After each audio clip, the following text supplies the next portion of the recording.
cinta tak pernah pergi, takkan ada yang galau sendiri. Tak perlu drama, nangis di bantal, atau dengerin lagu sedih sampai mental ambyar total. Andai cinta tetap bertahan, stalking mantan tak perlu dilakukan. Tak ada chat hai apa kabar, yang ujung-ujungnya dibaca tapi tak. Bayangan perang yang lebih luas dan menghancurkan kini benar-benar menghantui Eropa. Ketakutan akan konflik besar-besaran yang dulu hanya ada dalam buku sejarah, kini terasa nyata di setiap sudut kota dan desa. Suara sirene, berita tentang serangan, dan kecemasan warga sipil menjadi bagian dari kehidupan sehari-hari. Konflik di Ukraina yang brutal dan berdarah telah menimbulkan pertanyaan yang mengerikan. Apakah ini hanya awal dari serangan Rusia yang lebih besar? Setiap hari, dunia menyaksikan kehancuran dan penderitaan yang terjadi, dan bertanya-tanya apakah ambisi Moskow akan berhenti di sini, atau justru meluas ke negara-negara tetangga. Kemungkinan yang dulunya tak terpikirkan, kini menjadi topik hangat di media internasional dan diperdebatkan oleh para analis. Jutaan orang di seluruh Eropa dan dunia hidup dalam ketakutan, membayangkan skenario terburuk yang bisa terjadi jika perang meluas keluar Ukraina. Ambisi militer Rusia telah terlihat jelas di Ukraina. Keinginan Kremlin untuk memperluas pengaruhnya tampaknya masih jauh dari puas. Banyak yang khawatir, langkah berikutnya bisa saja mengancam negara-negara NATO atau wilayah lain di Eropa Timur. Intelijen Barat menunjukkan bahwa Rusia sedang berkumpul kembali, memperkuat pasukan, dan mempersiapkan kemungkinan operasi militer baru. Para analis militer memperingatkan bahwa pergerakan ini bisa menjadi sinyal dimulainya babak baru konflik yang lebih luas. Jika perang meluas ke seluruh Eropa, dampaknya akan sangat dahsyat. Bukan hanya pertempuran konvensional, tapi juga ancaman senjata nuklir yang bisa mengadu kekuatan besar dunia satu sama lain, membawa risiko kehancuran yang belum pernah terjadi sebelumnya.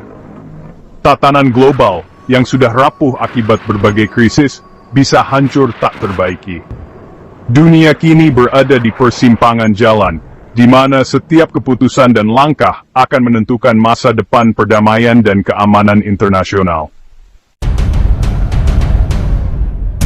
Badan Intelijen Barat kini membunyikan alarm keras tentang kebangkitan militer Rusia yang semakin nyata. Para analis di pusat-pusat intelijen terkemuka dunia memantau dengan cermat setiap pergerakan, mencoba memahami strategi baru Moskow yang tampak semakin agresif dan terorganisir. Laporan menunjukkan bahwa Rusia telah memulihkan sebagian besar kekuatan militernya yang sempat melemah sebelum perang. Industri pertahanannya yang luas kini beroperasi siang dan malam, beralih sepenuhnya ke mode produksi masa perang, menghasilkan tank, kendaraan lapis baja, dan amunisi dalam jumlah besar untuk memperkuat pasukan di garis depan. Meski rakyat Rusia harus menanggung beban sanksi ekonomi yang berat, kehidupan sehari-hari tetap berjalan.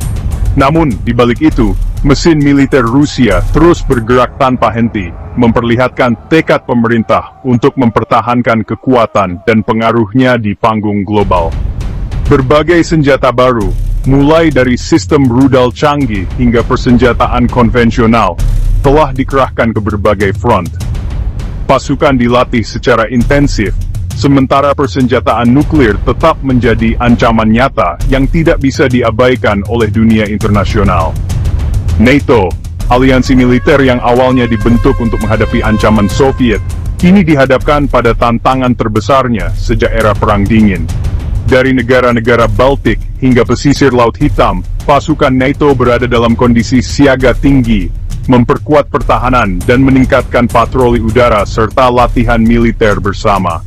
Pertanyaannya kini semakin mendesak, apakah NATO benar-benar siap menghadapi kebangkitan militer Rusia yang begitu cepat? taruhannya tidak pernah setinggi ini, dan masa depan keamanan Eropa kini dipertaruhkan.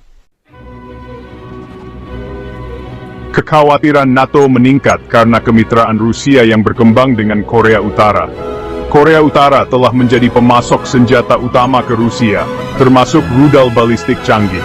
Rudal-rudal ini dapat memungkinkan Rusia untuk menyerang target di seluruh Eropa, mengancam pangkalan dan pusat komando NATO. Sanksi Barat tidak banyak berpengaruh untuk mencegah aliansi ini. Dipicu oleh permusuhan bersama terhadap Barat, kemitraan ini semakin kuat. Implikasi bagi Finlandia sangat serius. NATO kini menghadapi tantangan besar dalam menanggapi kebangkitan Rusia dan aliansinya yang semakin erat dengan Korea Utara. Hubungan yang semakin kuat antara kedua negara ini telah menimbulkan kekhawatiran di seluruh Eropa dan dunia barat. Para pemimpin NATO pun harus mengambil langkah-langkah strategis untuk memastikan keamanan kolektif anggotanya di tengah situasi yang semakin tidak pasti. Untuk menghadapi ancaman ini, pasukan dan peralatan militer dalam jumlah besar sedang dikerahkan ke Eropa Timur. Latihan skala besar digelar secara intensif, melibatkan ribuan tentara dan berbagai jenis persenjataan canggih. Semua ini dilakukan untuk meningkatkan kesiapsiagaan dan memperkuat pertahanan di garis depan. Namun di balik persiapan tersebut, kekhawatiran tetap membayangi. Banyak pihak mempertanyakan apakah tanggapan NATO sudah cukup cepat dan efektif, atau justru terlalu lambat untuk menghadapi ancaman yang berkembang pesat. Keunggulan militer Rusia, ditambah dengan kesediaannya untuk menerima korban dalam jumlah besar, membuat potensi konflik di masa depan menjadi sangat mengkhawatirkan. Jika terjadi perang, pertempuran bisa berlangsung lama dan menimbulkan korban jiwa yang besar. Di tengah situasi ini, anggota NATO sendiri masih terpecah.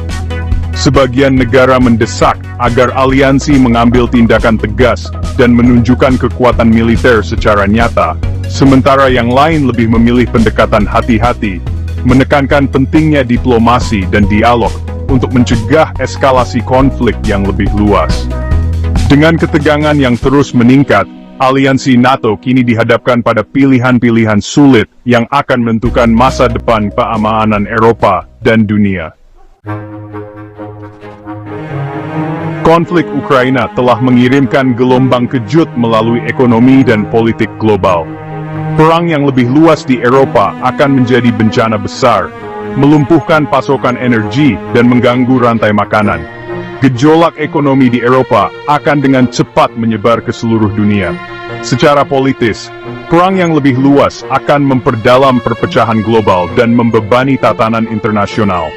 Kemampuan perserikatan bangsa-bangsa untuk menjaga perdamaian akan semakin terkikis. Dua karket keras dan batching injasiring booth. Indonesia, meskipun jauh, tidak kebal terhadap dampak dari konflik Eropa. Perang di Ukraina telah mengganggu ekonomi Indonesia, meningkatkan biaya kebutuhan pokok. Perang yang lebih luas akan memperburuk masalah ini, mengancam pertumbuhan dan stabilitas. Tradisi non-blok Indonesia sedang diuji oleh risiko global ini. Sekarang, lebih dari sebelumnya, Indonesia harus menggunakan pengaruhnya untuk menyerukan perdamaian dan mencegah eskalasi. Akankah Rusia meningkatkan konflik menjadi perang Eropa yang lebih luas? Dunia sedang memperhatikan. Niat Kremlin masih belum jelas, tetapi taruhannya sangat besar. Bayangan perang yang lebih luas sekarang menjadi kemungkinan yang menakutkan. Pilihan yang dibuat dalam beberapa bulan mendatang akan membentuk masa depan Eropa dan dunia. Bagaimana menurut Anda? Apakah NATO melakukan cukup banyak? Apa yang harus dilakukan komunitas internasional selanjutnya?